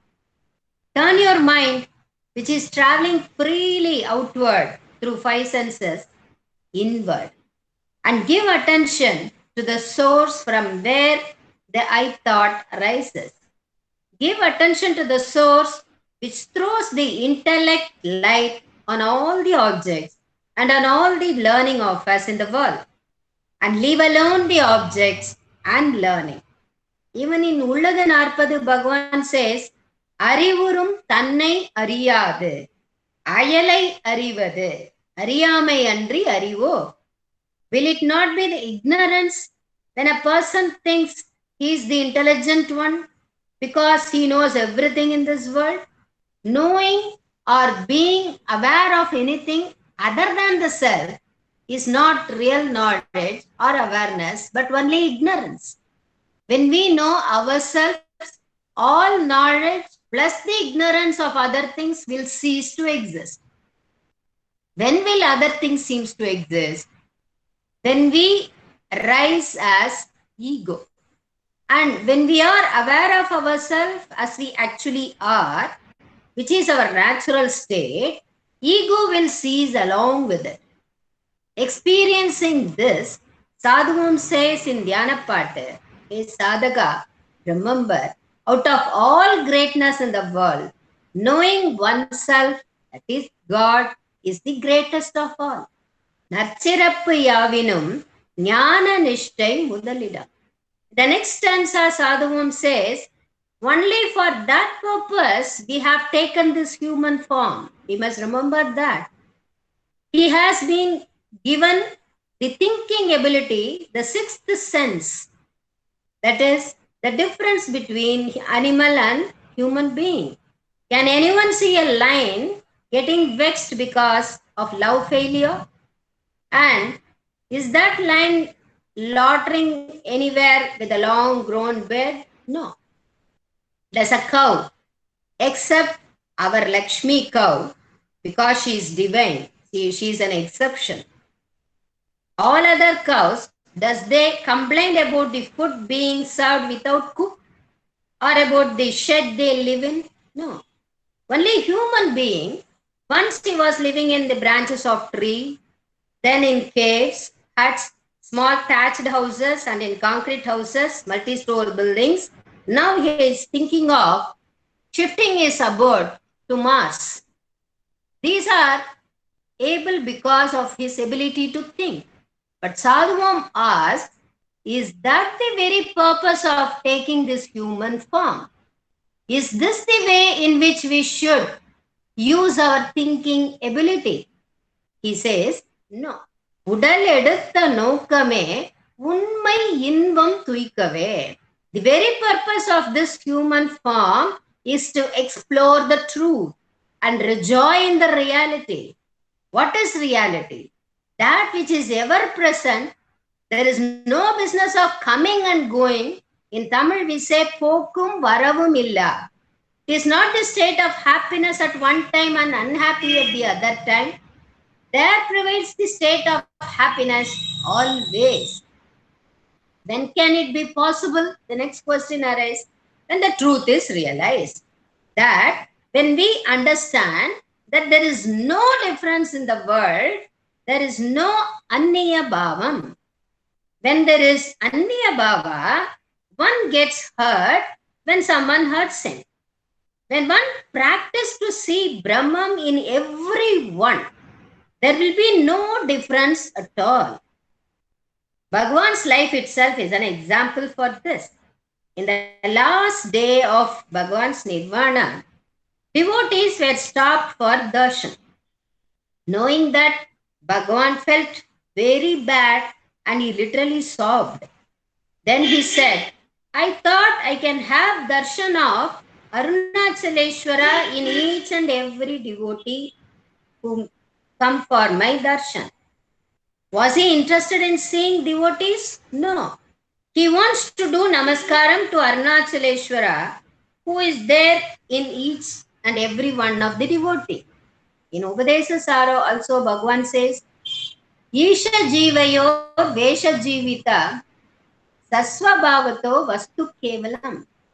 Bhagwan says in this loka that between Isha and Jiva, there is a difference in Vesha only. But in fact, both are same. Both are one. There is a difference in Vesha only. But as long as the thought of separateness due to identification with the body exists, the thought of separateness also exists. Just as a person who has father, wife, son, daughter, son-in-law, grandchildren, etc., as Venkatesh ji just now told, thinks that he is the son to his father, father to his son, husband to his wife, father-in-law to his son-in-law, grandfather to his grandchildren, etc. These are all Vesha. That is, roles played by him in the life drama. But really, he is Atma, the dweller in his body. So in all these roles and without these roles, he is the same identity. The identification with the body brings him all these roles, and he laughs, weeps, and does many things in all these roles that he plays in the daily life. With the regular practice of self-inquiry, one can realize who he is in reality. And we have been given this human form to realize that truth only. உடல் எடுத்த நோக்கமே உண்மை இன்பம் துய்க்கவே. So we have to make use of this human form which is very generously given to us by God. Om Namo Bhagavate Sri Ramana. Namo Ramana. Namo Ramana.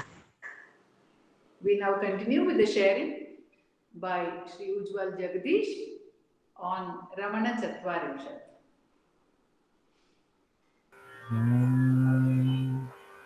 Om Namo Bhagavate Sri Ramanaya.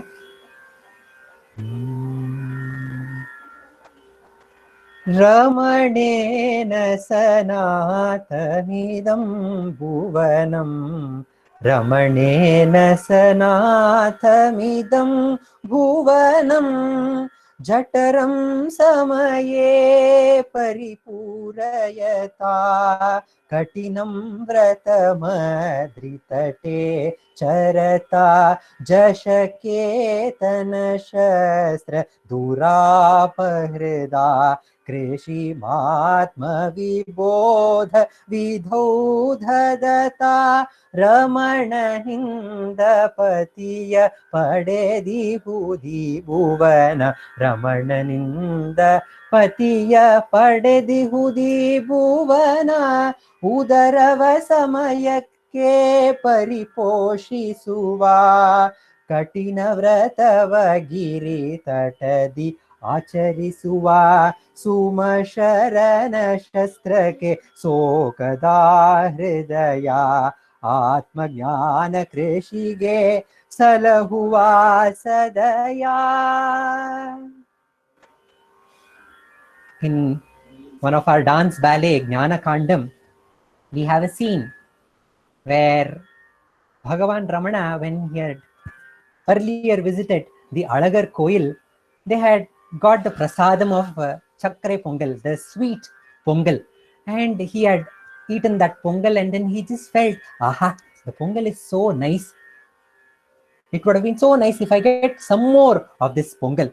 So the next time when he visited Alagar Koil, the pujari gave him a big plate, a big tamra plate made up of bronze, full of shakara pongal, and he had to carry this pongal on his head, this very very heavy plate full of pongal, to his home. And after he came, he had to have, with great difficulty, with his shoulders paining, with his head paining, he had to carry this pongal to his house. And in his house, he had to have his big share of pongal that he had to have. And by the time he could have the first morsel, his stomach was full. And then, with great difficulty, he had to finish his part of pongal. And that point, he realized that what is destined is already given by the Supreme. So when you desire for more, then there is problem. So there is a talk, the 111th talk in Talks with Ramana Maharshi, where there's a conversation between Ganapati Muni and Bhagavan, where Ganapati Muni says at that time, if a person gets 5 rupees per month, then he can lead a happy life, is what Ganapati Muni says. And as an answer to this, Bhagavan says, a person will be only happy when he completely understands that nothing from outside is required. When one person completely understands that nothing is required from outside, at that point alone, the person can be truly happy. And Ramana, who was ever abiding in this completeness, who was ever abiding in this self, where there is no thought, there is no desire, for him, the great Shastra of Kama, the Lord of Desire, could not touch his heart. He was completely full and he did not have any desire. When he did not have any desire, we have this normal needs of eating food, having a shelter, having a clothing. Was this not required? Is this not required by us? When we see the life of Ramana, there is after his enlightenment, a change is seen by his chitti. But before, Ramana, whenever I used to serve him food, Venkatraman used to relish the food and he used to say, put some more chitti, I like this food, please put some more. And then he used to ask and get more serving, and then he used to eat his food. But from past few days, I see a change. He's not enjoying the food at all. Whatever is put into the plate, he just mixes everything and gulps it and leaves. Why is he not enjoying the food? Maybe my food has become tasteless or what? Then Chitti sees this change. And even before leaving his house, Bhagavan Ramana has his last meal at his house. And then he leaves to the railway station, where he is set on this journey to reach Arunachala. And there also in the path, when he gets hungry, he buys 2 pears from the little money which he has, paying few annas. And by eating one bite of this pear, his stomach is full. And after that, he reaches Vilipuram. There he goes to a hotel, and there he's sitting and has to wait. He's waiting for the food to be prepared. And once the food is prepared, the manager calls him and serves him food. And after that, he keeps the little annas that he has, the little change that he has left, he keeps on the table of the manager. And the manager says, your face is so bright and you're a young boy. You look like from a good family, and there's this great tejas, the brightness in your face. Then he says, I'm happy, sir. You can take the change. So he gives the change back to Ramana, and then he sets on his journey. And at one point of time, when he's hungry, he goes to this Tirukoilur temple, and he says, I'm hungry. The pujari says, there is no food here. You go to one more temple. There you may get food. So from the Ariyaninallur, he goes to Tirukoilur. There, the drummer sees the brightness in this boy, and the drummer gives his share of food to Ramana. And Ramana, having this food, he faints and swoons. And then whatever food was left on the ground, he had to have that food, and he lies down on the pile of one house. And that house is supposed to be a devotee of Krishna, who opens the door on the Krishna Janmashtami and says, oh, Krishna himself has come to the house, and he is served with food. And then after eating sumptuous food that day, he gets the funds to board the next train, and then he reached Arunachala. And there, after many days, the Mauni Swami gives him one as a offering. He gives him a tin with old rice, which is 3 days old rice mixed with water and little curds and a old pickle, a dry pickle. And Ramana relishes this and says, you know, the best prasadam, the tastiest prasadam I had was the first prasadam I ate, which Mauni Swami gave, and that was so beautiful. That was so tasty. And then later, Ramana himself composed the Arunachala Aksharamanmalai, which gave them food, which has fed them for many years. And at the time when he was there in the Patala Lingam and in and around Arunachaleshwara temple and in Gurumurtam, who was serving him food? Somebody used to come and put one morsel of food inside the mouth and go back. And the next day when they came, they saw that that same morsel of food was still there in the mouth.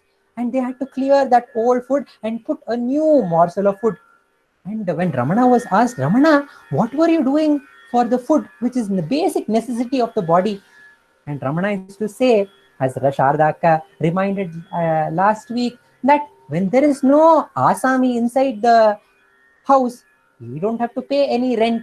So that Asami is not there. So this body did not ask for any rent. And when the rent was asked, he gave the rent. And Sadhu Swami beautifully says, we have come, Udaledutta Nokkame, Unbai Inbam Tuikave. We have come for this business of attaining Atma Jnana, to attain the supreme bliss.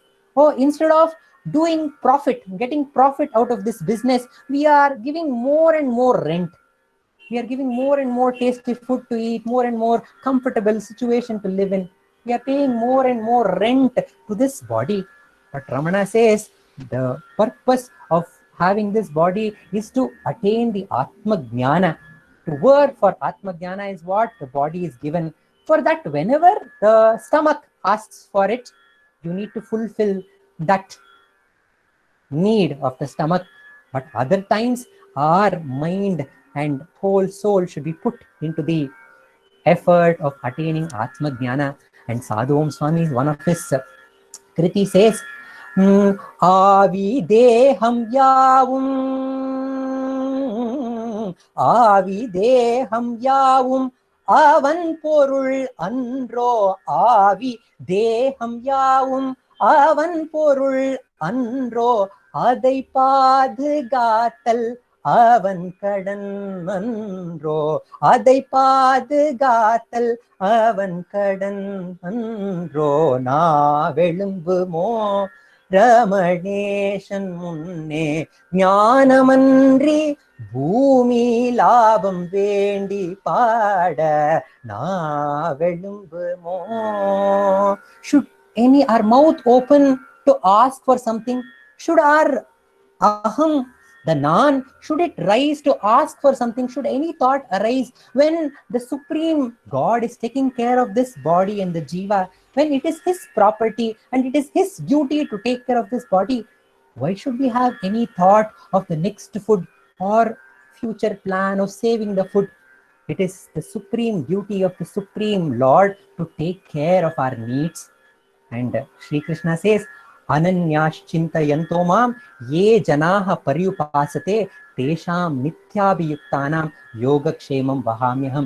Those who with Ananya Bhakti surrender to the Supreme, Ananya Bhakti pay attention and think about the self within, their yogakshema, their needs are taken care by the Supreme. So with this supreme belief, we will continue with our sadhana to attain the Atma Jnana. Om Namo Bhagavate Sri Ramanaya.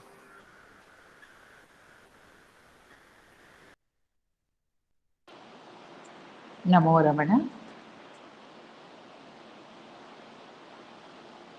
So today,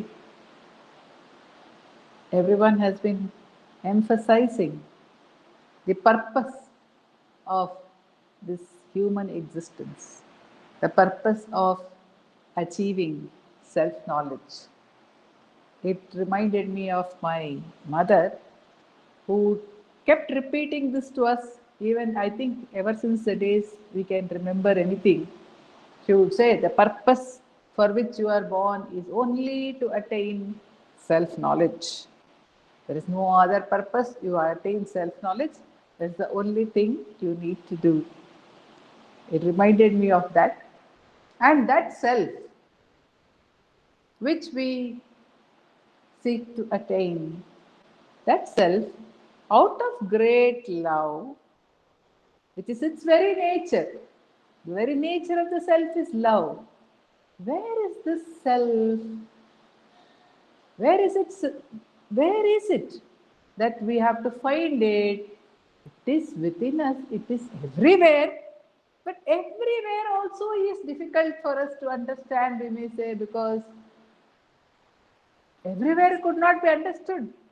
When Prahlada told his father Hiranyakashipu, my Hari is everywhere. But Hiranyakashipu could not understand what is the meaning of this everywhere. So, those who narrate the story, they say that Hiranyakashipu says, is he here? Is he here? Is he here? And Prahlada says, yes, Tunilumirupan, Turubilumirpan, he is in this pillar. He is in the smallest grass, blade of grass. He is everywhere.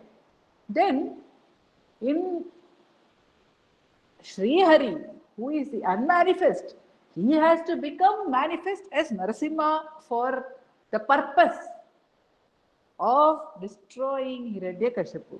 So he has to appear as Narasimha. So they say, the Lord doesn't know where is this Hiranyakashipu going to try and find me. Is he going to hit the pillar, or is he going to hit the floor, or is he going to hit one small blade of grass with his mace? Because Prahlada has said, he is anywhere. So wherever this Hiranyakashipu tries to find me, I should reveal myself. So they say, the whole universe became Narasimha Garbha. He was as Narasimha in every atom, he became Narasimha. So that whichever place Hiranyakashipu approaches him, he will come as Narasimha and swallow him up.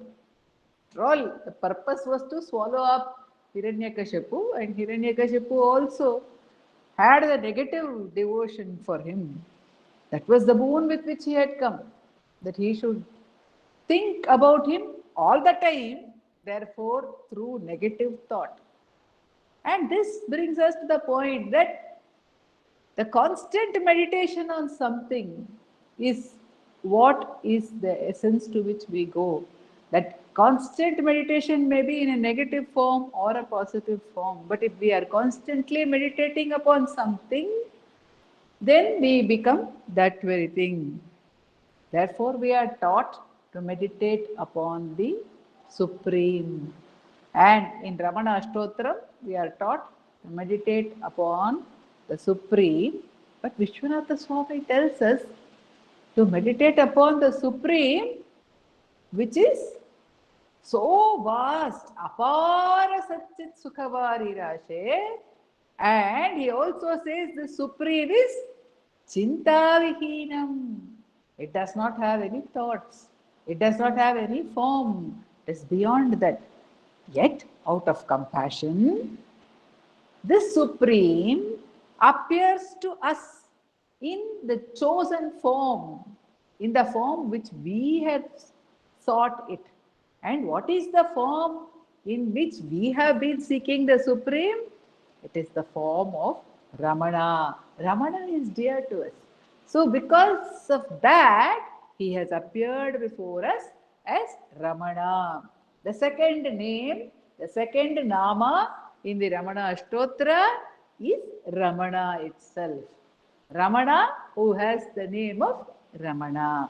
And while meditating upon the word Ramana last time, we saw that Ramana is all light. Ra is the sun, and Na is the moon, and Ma is fire. He is all light.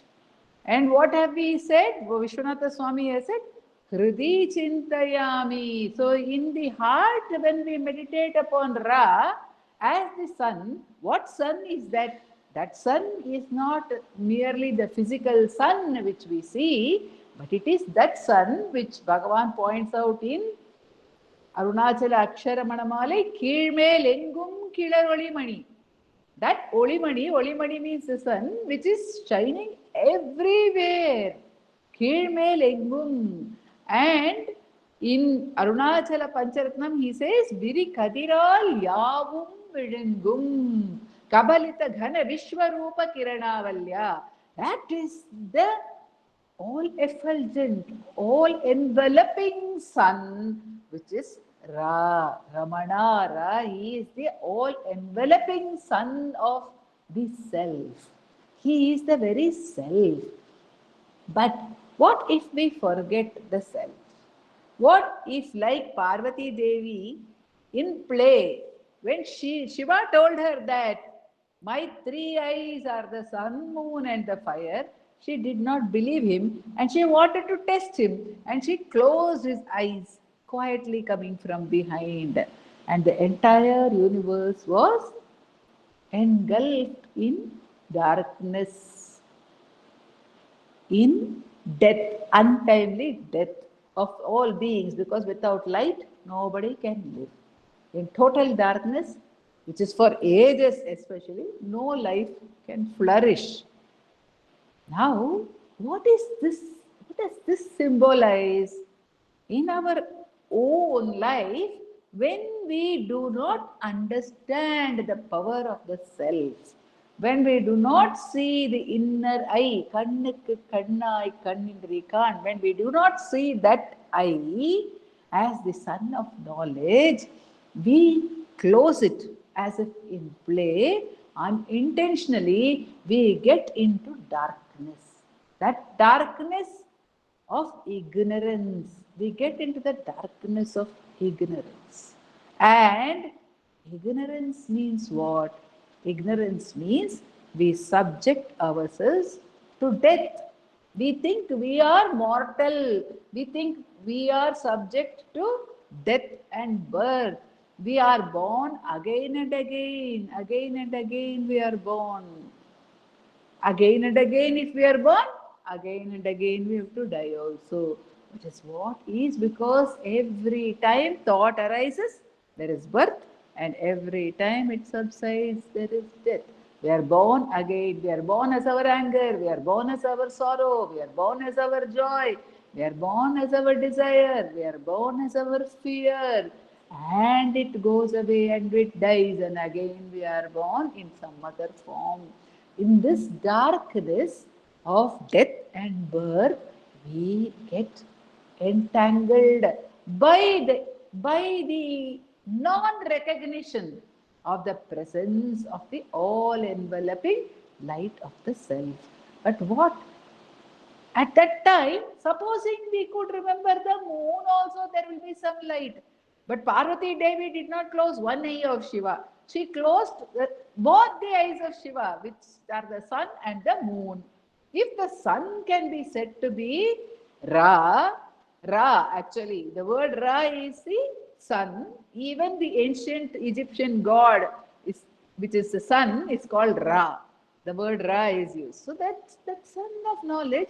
She closes the moon also. What is the moon if we see? The moon is a reflection of the sun in pure form. It is the Ishvara Shakti, the grace. See, we cannot see the sun directly, but we can see the moon and we enjoy the moon. And the moonlight actually is very cool. And in fact, in that Dhyana Shloka by Ganapati Muni, he says, Neelaravinda Suhrida Sadrisham Prasade Tulyam Tata Mahasi Toyaja Bandhavena. In your grace, you are like the friend of the blue lotus, which blooms in the night. That is, you are like the moon in grace, he says. Professor Swaminathan, when we were young, he used to speak about this. Could not understand too well what he was saying, apparently. But something seeped in. And one of the things which I remember is he used to say, sir, you see, the blue lotus is like we people, we are our ignorant mind. It is not capable of blooming in the daytime. It is not capable of taking the sunlight. But even for that, the grace of God allows it to bloom in the night through the light of the moon. That grace is like that. It is fulfilling. That is the Ishvara Shakti, which is pure actually. That Ishvara Shakti is the same as the self. But when we close that also, that is to say, when we do not have bhakti, or when we feel that we are separate, Ishvara is separate, self is separate, we say Jiva, Paramatma, and Ishvara, all three are separate entities. We have, by that, we disconnect ourselves from the Atma Tattva and the Ishvara Tattva also. Some of us do not even have faith in Ishvara Tattva. Then what to do? We say that there is no such thing as God. Or though we have faith in God, we feel that sometimes God is too busy for us. So we need to take care of ourselves. So our faith in God becomes less at that time. We think unless we act, we will not get anywhere. As Ujjwal was narrating also, without the Ishvara Shakti, what happens? But we have more faith in our own capacity to think. That's why we think and we believe from thinking we should act, and by acting we can achieve whatever we want. So our faith in Ishvara Shakti is also diminished. Then what is the answer? What is the way for us to get out of this darkness? Shiva, in compassion, he opens his third eye to relieve the world from this sorrow of darkness. He opens the third eye, which is fire, and through that he lights the. That is the third eye which Ramana uses gives us, and he uses for us in our life is the self-inquiry. It is the fire of self-inquiry. If we are able to abide with the sun of knowledge, he engulfs us in the Atma Tattva. If we are able to surrender to him as Ishvara by accepting the dictum which he gives to mother, that ஆங்காங்கிருந்து ஆட்டுவிப்பான், the God is taking care of everything as it needs to be.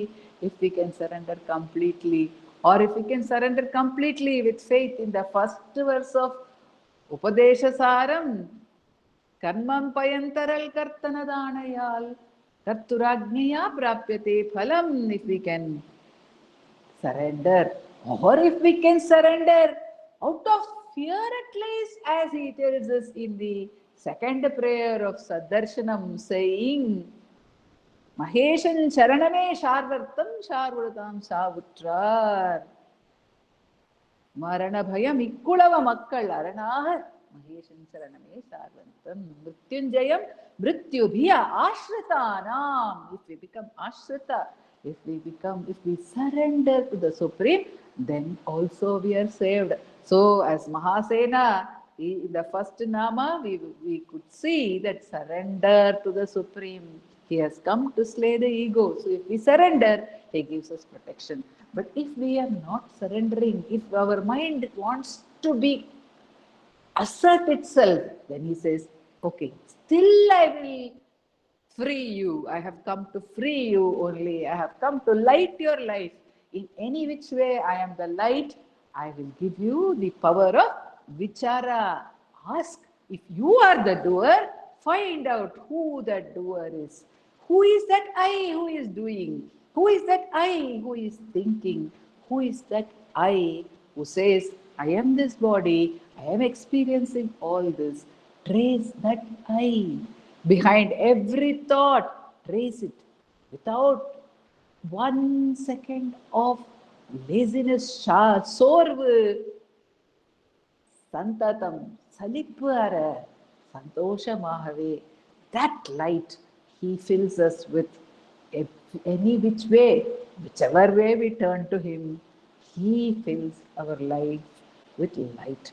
He has come to light our life and to destroy the darkness of the illusion of self-created illusion. To destroy, he is shining as Ramana. Om Namo Bhagavate Sri Ramanaya. We continue the satsang with chanting of Aksharamnamale verses by Srimati Radha along with Vallabh.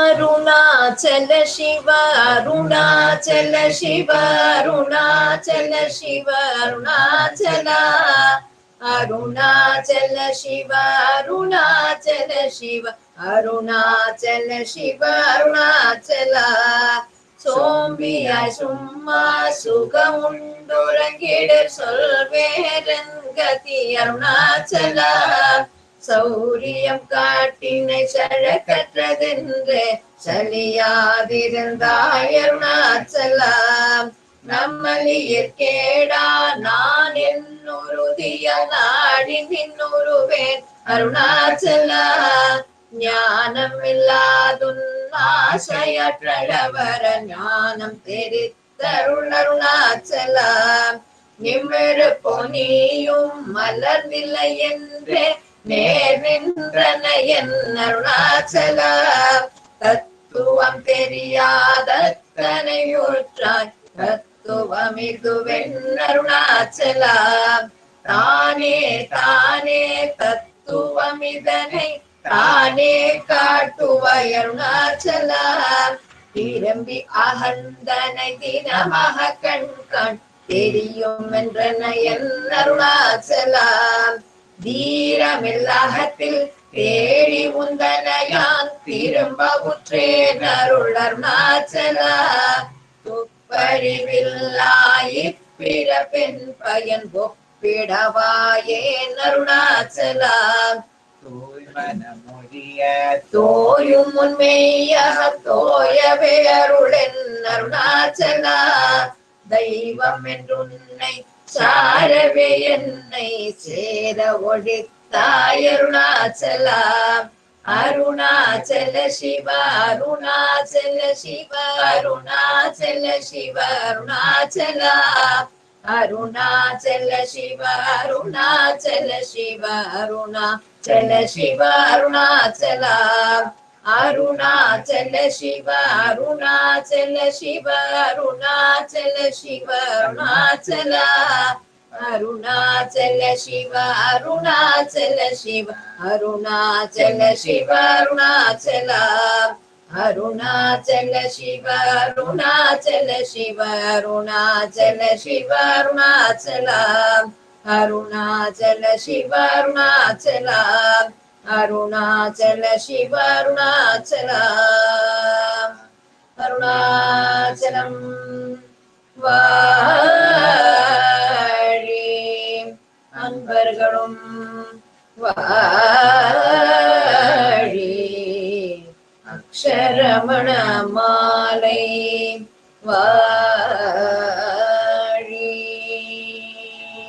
நமோ ரமண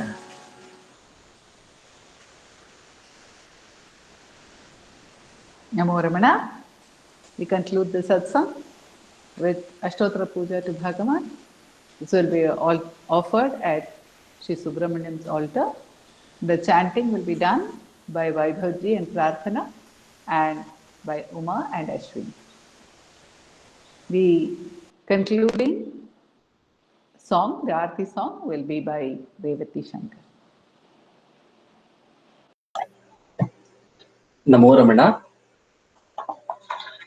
भारद्वाज विश्वनाथ विरचितं श्रीरमणाष्टोत्तर शतनामावलिः अपार सच्चेत् सुखवारिराशे यस्योमि मात्रं भुवनं समस्तं गुहाहितं तं रमणं गभीरं चिन्ताविहीनं हृदि चिन्तयामि ॐ महासेन महोंसेन जाताय नमः ॐ श्रीरमणाय नमः ॐ गुरवे नमः ॐ अखण्डसंविदाकाराय नमः ॐ महौजसे नमः ॐ कारणोद्भवाय नमः ॐ जगद्धितावताराय नमः।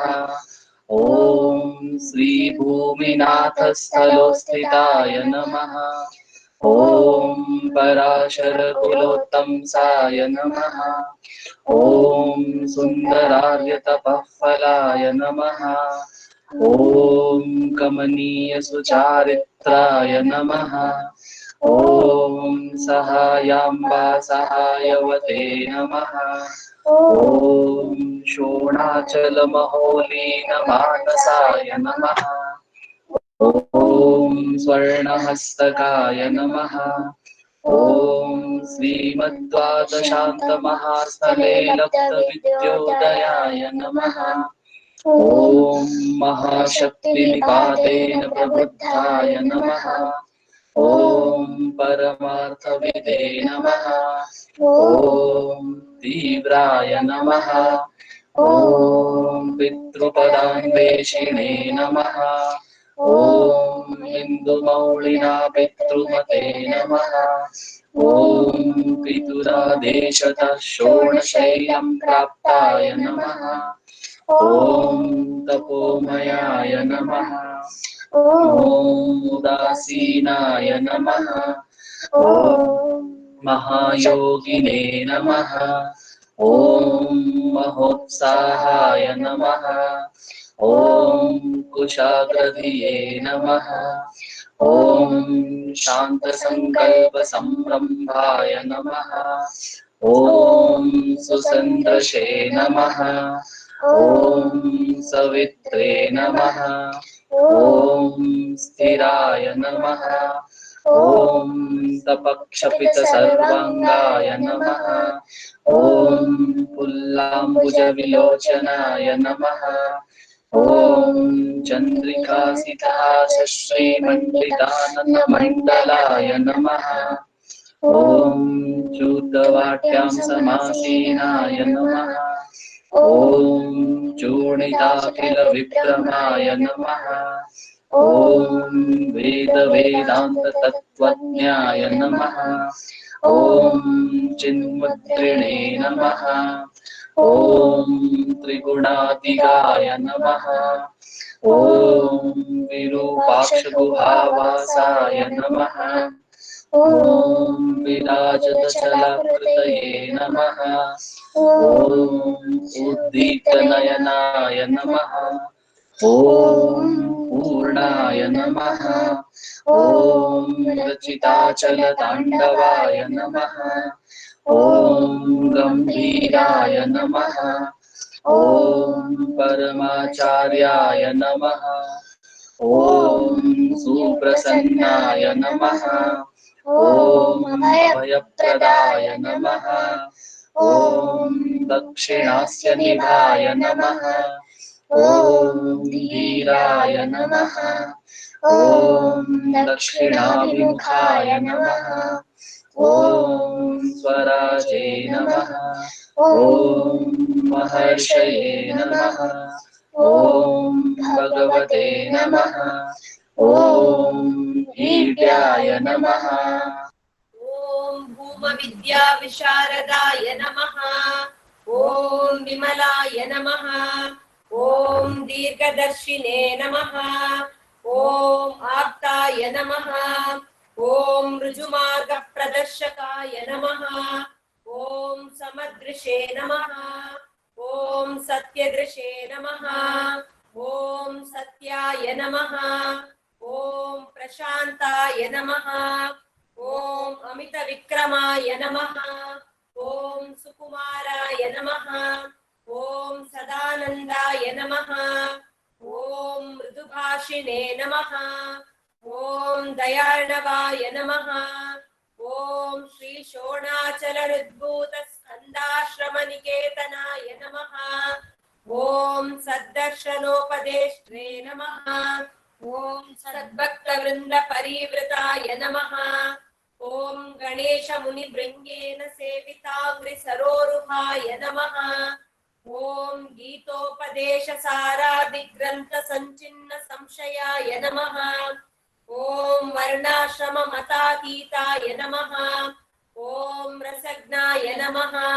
ॐ सौम्याय नमः ॐ आत्मवते नमः ॐ सर्वावनिमतस्थानाम् आराध्याय नमः ॐ सर्वसद्गुणिने नमः ॐ आत्मारामाय नमः ॐ महाभागाय नमः ॐ मातृमुक्तिविधायकाय नमः ॐ विनताय नमः ॐ विनुताय नमः ॐ विप्राय नमः ॐ मुनीन्द्राय नमः ॐ पावकोज्ज्वलाय नमः ॐ दर्शनादकसंहारिणे नमः ॐ मौनेन स्वात्मबोधकाय नमः ॐ मृच्छान्तिकरसान्निध्याय नमः ॐ स्मरणाद्बन्धमोचकाय नमः ॐ अन्तस्तिमिरचण्डांशने नमः ॐ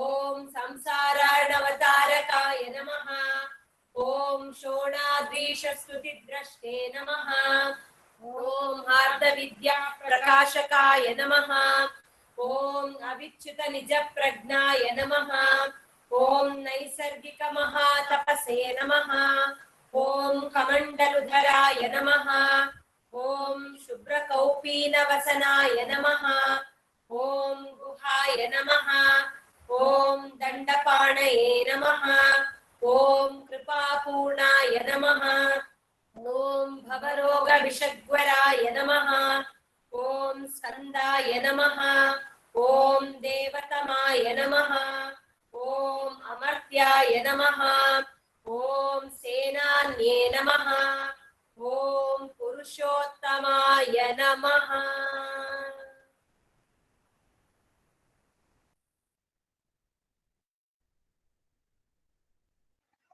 ॐ श्रीरमण भगवते नमः। अष्टोत्तरशतनामपूजां समर्पयामि। यस्थाणोररुणाचलस्य पदयोः स्मृत्या जनिं प्राप्यत दिव्यानुग्रहसुप्रवाहविवशस्तादात्म्यभावं गतः निष्ठस्वगभीरनित्यतपसा लोकान् पुनास्येकराट् तस्मै श्रीरमणाय ते नम इदं लोकोत्तरज्योतिषे।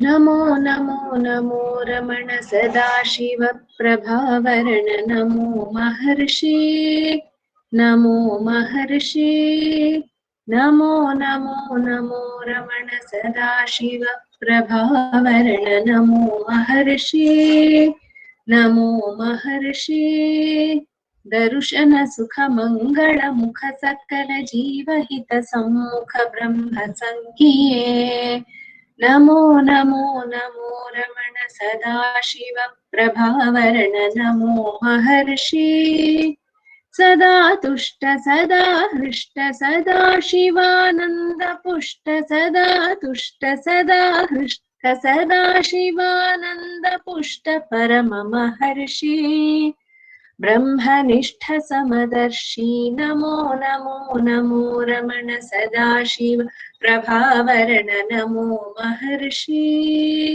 ನಮ್ಮ ಮನವದೊಂದು ಕಾಡು ನೀನರಿತಿಹೆ ಅದರ ಜಾಡು ಹಿತವನರಿತು ನೀಡುತ್ತೆಮ್ಮ ಕೊರೆಯ ತಣಿಸಲೈ ನಮೋ ನಮೋ ನಮೋ ರಮಣ ಸದಾಶಿವ ಪ್ರಭಾವರಣ ನಮೋ ಮಹರ್ಷಿ ಬೇಡಲೆಂದು ಬಂದ ನಾವು ನೋಡಿಯೇ ತಣಿವೆವಯ್ಯ ಮೋಡಿಗಾರನೇ ಹಿತವ ನುಡಿದು ಪೊರೆ ನಮ್ಮನು ಬ್ರಹ್ಮ ಸಂಗಿಯೇ ನಮೋ ನಮೋ ನಮೋ ರಮಣ ಸದಾಶಿವ ಪ್ರಭಾವರಣ ನಮೋ ಮಹರ್ಷಿ ನಮೋ ಮಹರ್ಷಿ ನಮೋ ನಮೋ ನಮೋ ರಮಣ ಸದಾಶಿವ ಪ್ರಭಾವರಣ ನಮೋ ಮಹರ್ಷಿ ನಮೋ महर्षि। बोलो भगवान श्री रमण महर्षि की जय।